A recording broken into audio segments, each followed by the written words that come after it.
Assalamu алейкум, урматтуу көрөрмандар. Сиздер менен кайрадан Көк Бөрү каналы. Бул чыгарылышта Көк Бөрүнүн эң кызыктуу бөлүгү болгон жекеме-жеке тууралуу сөз кылабыз. 30 ноябрь күнү кайрадан жекеме-жеке боюнча ачык чемпионат өтөт. Мелдеш Бишкек шаарындагы Ак Кула ат майданында болот.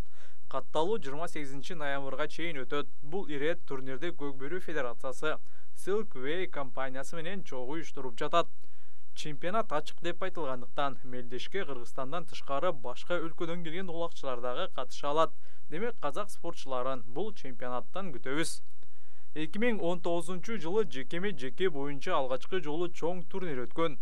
Ал жылдын август айында өткөн Мелдеште Макош Золотой деген аргымагы менен биринчи орунду илип кеткен. Финалда казакстандык Мейиржан Матжан Нуру Койчукеевди утуп алган. Барына чексиз. Бир чумага болгону 550 сом. Керектүүнүн баары бир тарифте. Чексиз интернет, бардык түйүндөргө чалуулар, мессенджерлер, социалдык тармактар, телеканалдар, фильмдер, сериалдар. Жана эсимди акысыз кошобуз. Барына эң сонун мүмкүндүктөр. Переходи на ОМ. Барына чексиз. 2019 жылдын 26 октябрында жекеме-жеке 2 турнири болуп өткөн.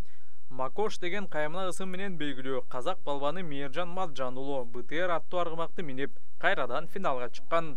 Анын атаандашы Тимоха деген ысым менен таанылган Темир Молдокулов болгон. Тимоха Спартак аттуу аргымак менен ортого чыккан. Темир Молдокулов 0-1 эсеби менен финалда Макошту жеңип чемпионат алган. Ал финалдын жыйынтыгы талаш жаратып, жада калса кыргыз көрөрмандары дагы албеттешти. Макош утканын айтып чыгышкан. Жарым финалда Макош Бишкек аттуу аргымакты минген Сейитбек Анарбек уулун утуп алган. Ал эми Темир Молдокулов жарым финалда 5 кашканы ойноткон Канат Мукашев менен күч сынап 2-0 айырмасында утуп алган. Урматтуу көрөрмандар, Көк Бөрүдөгү жекеме-жеке эмнеси менен сиздерге кызыктуу? Оюңуздарды комментарийге жаза кетиңиздер.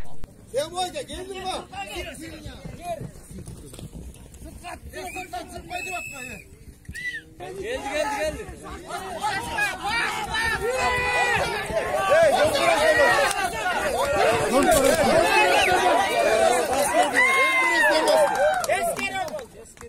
Алдыда легендарлуу жекеме-жеке аргымактары болгон Лазер менен Ахиллестин тирешин көрөлү.